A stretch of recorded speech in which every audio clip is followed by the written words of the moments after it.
লক্ষ্মী ছানারা আজ আরও একটি নতুন গল্প নিয়ে এসে গেছে। একটা গাছে বাস করত এক কাক। সেই গাছেরই গোড়ায় এক কোটরে বাস করত এক চড়ুই। তাদের দুজনের মধ্যে অনেক দিনের বন্ধুত্ব। দুজনে সুযোগ পেলেই নানা গল্প গুজবে সময় কাটাতো।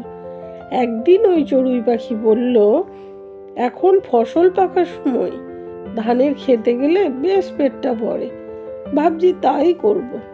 দু একদিন নাও ফিরতে পারি, আমার আস্তানাটা একটু দেখে রেখো।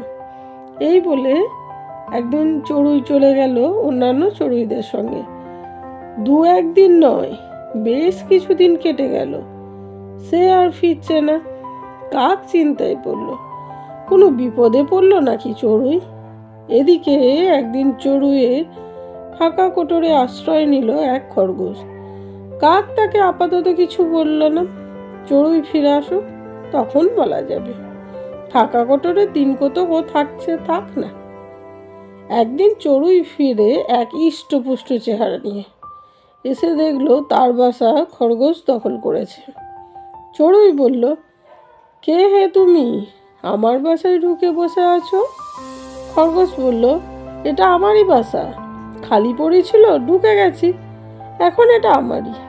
চড়ুই বলল, আমি কদিন ছিলাম না, তাই খালি ছিল, তা বলে তোমার হয়ে গেল, এ বাসা আমার।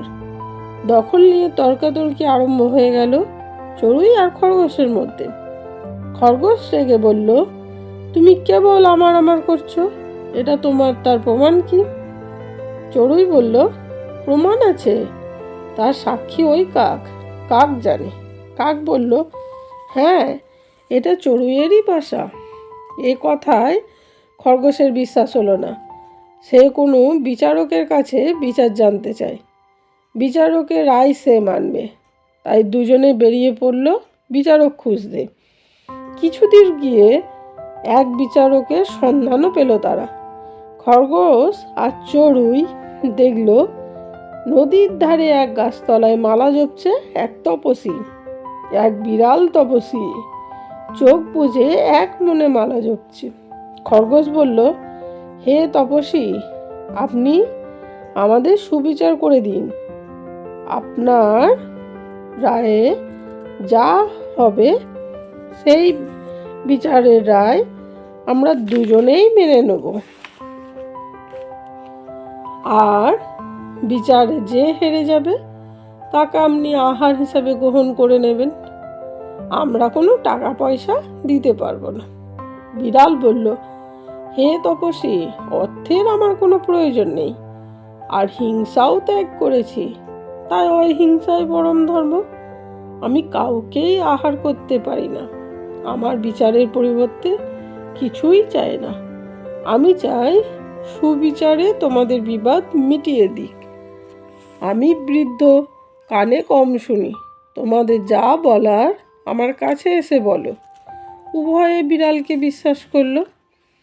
তার কথা মতো খুব কাছে গিয়ে বসলো খরগোশ আর চড়ুই, আর তাদের বক্তব্য পরপর শোনাতে থাকলো বিড়াল তপস্বীকে। বিড়াল মালা জপছে আর শুনছে, চোখ বন্ধ করে আছে। এক সময় চোখ খুলে দেখলো বিচারপত্রীরা দুজনেই তার নাগালের মধ্যে। এই সুযোগ আর হাতছাড়া করা যায় না। এক হাতে চড়ুইকে আর অন্য হাতে খরগোশকে ধরে ফেলল। তারপর ব্যাস, আর কি, দুজনকেই খেয়ে পেট ভরালো। গল্পগুলো কেমন লাগছে কমেন্টস করে জানিও। ভালো লাগলে একটা লাইক করে দিও।